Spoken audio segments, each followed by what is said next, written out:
حضرت انس اور حضرت ابو ہریرہ رضی اللہ تعالی عنہ سے مروی فرماتے ہیں کہ اللہ کے رسول صلی اللہ علیہ وسلم نے ارشاد فرمایا المستبانی ما قالا فعل البادی، کہ دو گالم گلوچ کرنے والوں نے جو بھی گالیاں دی ہیں ان گالیوں کا گناہ اس شخص پر ہوگا جس نے گالی دینے کی ابتدا کی ہے، جب تک مظلوم حد سے تجاوز نہ کرے، معلم یعتدل مظلوم، جب تک مظلوم حد سے تجاوز نہ کرے۔ روایت کا مطلب یہ ہے کہ اگر دو افراد آپس میں لڑ رہے ہیں تو جس نے پہلے گالی دی اس کا گناہ بھی اس شخص پر ہوگا، اور جس نے دوسرے نمبر پر گالی دی اس کا بھی گناہ اسی شخص پر ہوگا جس نے گالی دینے کی شروعات کی ہے، جب تک وہ شخص جس کو گالیاں دی گئی ہیں وہ حد سے تجاوز نہ کرے۔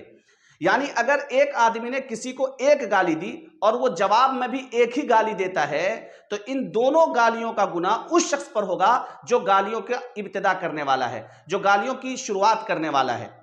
اور اگر ایک گالی کے جواب میں اس نے دو گالیاں دے دی، تین گالیاں دے دی، یا گالی کے جواب میں اس نے ہاتھ چھوڑ دیا تو پھر اس نے حد سے تجاوز کیا، پھر اس کا گناہ اس پر ہوگا۔ اس روایت سے ہمیں یہ سبق ملتا ہے کہ گالی دینے کی شروعات نہیں کرنی چاہیے، اس لیے کہ اگر ہم گالی دیں گے اور جواب میں سامنے والا بھی گالی دے گا تو دونوں گالیوں کا گناہ اس شخص پر ہوگا جس نے گالی دینے کی شروعات کی ہے۔